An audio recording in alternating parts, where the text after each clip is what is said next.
Well, welcome back to He Said. She said. And again, this is Michael. This is Kay. Okay, welcome back. Yeah, thank you for hanging in there with me. Thank you, Michael. Yep. Today, we've been recording out at Andrews Park in Vacaville. Great experience being out in a beautiful little surrounding and kids going crazy, yelling and screaming at each other. You'll hear a little bit of that in the background, but it's life as we know it. So, Kay, we were talking about some of the things that happen between men and women. And we were talking about throwing treasures and like peacocks, raising their feathers and parading them in front of you to try to entice you and excite you with jewels and gems and money and things like that. Let's talk for a second from a standpoint of a woman who is a grown-up. You're 49 years old, so you're a grown-up. You're not a child who's never seen anything, and you're not excited by somebody pulling up in a fancy schmancy car. And yet you're in the dating world. You're out there in the world running across people who present themselves as gentlemen, and oftentimes they're not. They're not. They're not. You had mentioned that you have been approached by guys who put the gentleman thing out there, and they say you're beautiful. They want to get to know me, get to know you, and then when you say in your own mind, you say, well, he's not my type. So there's no sense wasting a whole lot of his time. He's just not my type. Yeah. And you say, no, thanks, I'm not interested. In a nice way, right? You're not insulting. Very nice. Yeah, I'm always very nice. Yeah. Thank you for the compliments. I'm not interested. Yeah, and sometimes instead of a person saying, well, great, hey, it was great to talk with you, and that's my loss, things like that. Sometimes guys retort. Yes. With calling people, and I'm going to say it, they call women bitches. Yes. They'll say F you. F you, bitch. Yeah. You're ugly anyways. And you go from 5 minutes ago, I was drop dead gorgeous. Look, I love your hourglass figure. I love your long hair, your big, beautiful brown eyes. Yeah. They go from that to, as soon as I say, thank you for the compliments, I'm not interested, to F you, bitch, you're ugly anyways. Or you ain't all that. You ain't all that. That's a common one. Yes. You ain't all that. Yes. And the funny thing about it is that in relationships, if you're in a relationship with a guy, if you're a woman in a relationship with a guy, or if you're a guy in a relationship with a guy, it doesn't really matter. Yeah. If you're in a relationship with someone, and it's better, it's much more powerful if you love that person and appreciate that person to build them up than to tear them down. Yes. A lot of times in a relationship, a couple will get into a fight and they'll go to tearing each other down, and you can't really recover from that. You can't recover from tearing somebody down. No, you can't. And when I grew up, we didn't cuss, we didn't cuss in our household. My mother never cussed, and my father seldom said anything worse than damn.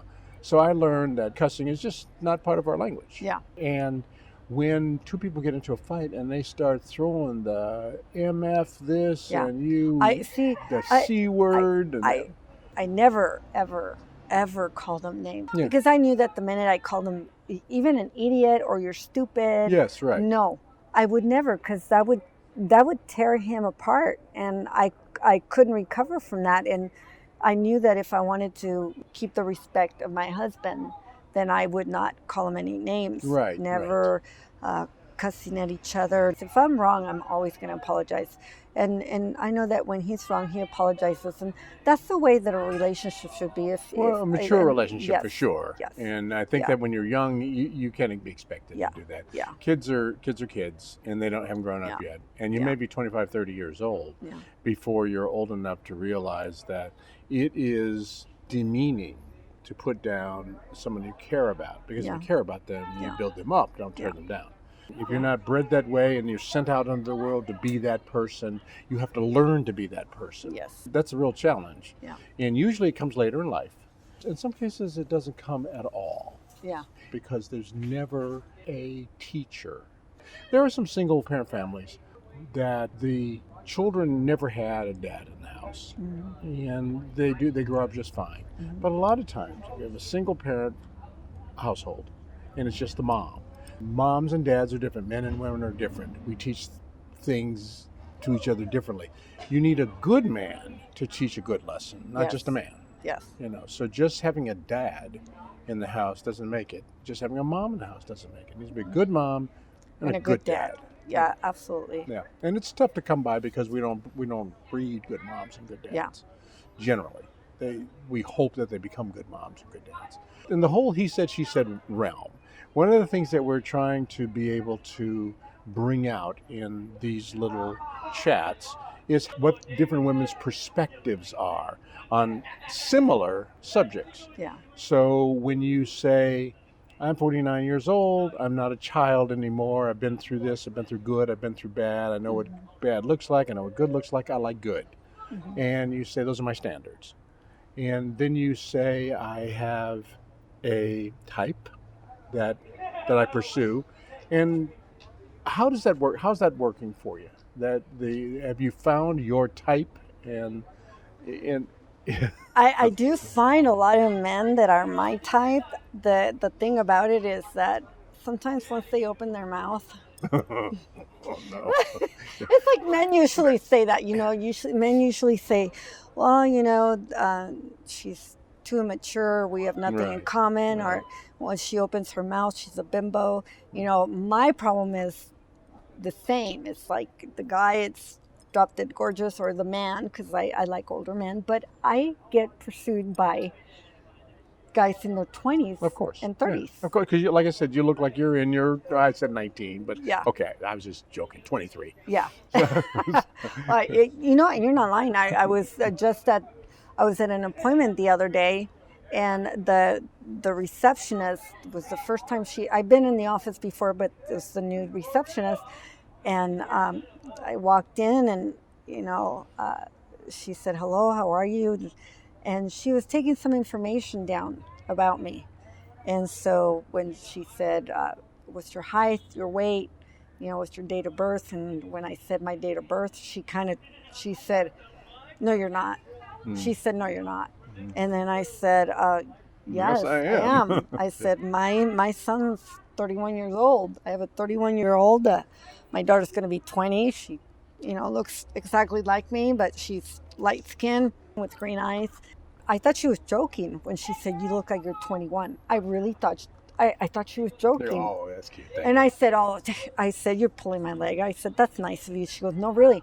And she turns around, because I've been sitting in the lobby for about 20, 25 minutes. She turns around and yells, she's 49 years old, everyone. I guess they were even talking about me, who's that? And that's funny. She's 49 years old, everyone. I said, what? And she said, they're old. We all thought you were in your 20s, like that's early funny. 20s. Yeah, that's funny. But it's a blessing. That's really nice. It is. Thank you. In the young guys, they think I'm younger and they pursue me, and I not really. They don't do anything. Like, I'm not attracted to young guys. Yeah. Well, there's maybe a time. in their 40s, maybe late 30s. But in their 40s, but I honestly prefer, someone who's 50, from 50 to 60 years old, I prefer, yeah.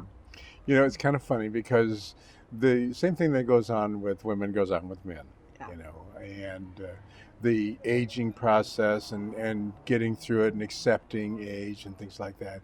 I remember I was dating a woman who was a couple of years older than me. I think I was 28, she was 30.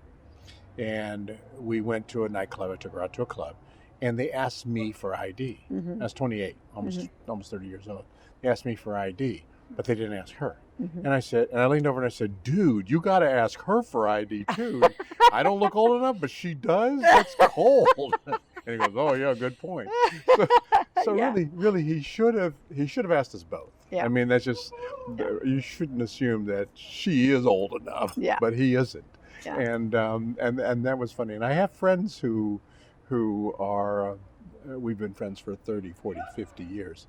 And we talk about aging. And originally, we have a show on GBAT TV called Birds and Bees.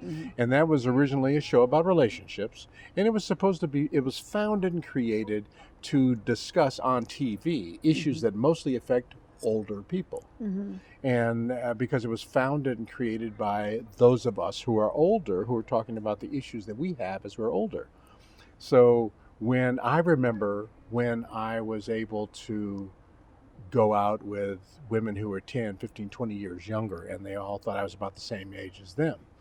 And it was great. It was very flattering, Yeah. and things like that. But the funny thing is that now I'm almost 70 years old, and now what happens is I look at people and I say, well, I can't tell how old you are Yeah. because everybody looks so much younger now because I'm so much older. Yeah. And we have the same issues that women have, which is the chasing younger women chasing younger men. They have a cool name for that, cougars. I have a girlfriend who is the founder of the Cougars Den or Cougars and Cubs in Southern California. Oh, nice. And she's very, very beautiful. She's older than me. So I met her in 2010, and I was very impressed by her, and she said, hey, I'd like you to join my website. It's Cougars and Cubs, and I'd like to feature you. And I said, for what? And she said, how old are you? And, she thought I was younger at first, but she heard me talking about my son. Right. And she's like, you have a son that age? And I said, yeah. I was like, how old are you? I said, 41. You're a cougar. And I go, what's a cougar? And she said, women over 40 that are hot. They're just or attractive to younger men. Yeah. And what's a cub? And fairly so. Yeah. And what's a cub? And a cub is any guy who's 35 and under, considered a cub. Cougar is from 40 to 50, and then from 50 to 60, it's I don't know. She said a panther. I couldn't believe it. And then the second time I heard the term cougar I was in Davis, and I was at a bar on a date. Mm-hmm. We went to dinner, and then we wanted to go dancing, so we didn't know the areas.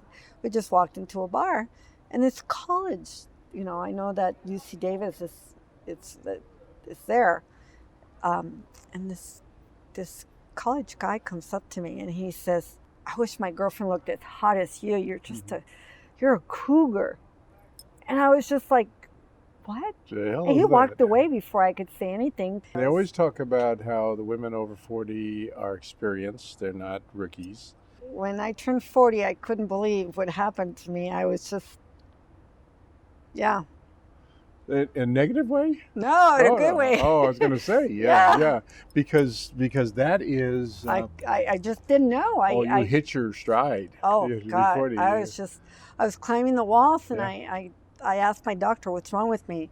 He said, what do you mean, what's wrong with you? And I said, I'm climbing the walls. Yeah. And I'm single, right? I'm divorced. I just, and that's not good. And I'm working out like crazy, and I just, and tension, releasing some energy. And I just, I'm working out twice a day, 6 days out of the week, and I'm trying to keep myself busy, and all I could think about was just sex.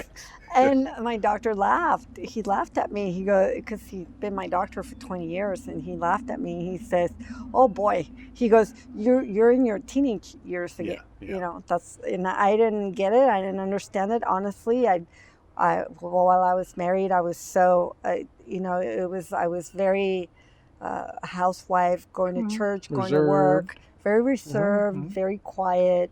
Very goal-oriented. And I never, ever thought in a million years that, and he said, it has nothing to do, the doctor said, that has nothing to do with you being divorced. He says, it has to do with you being 40. Yes.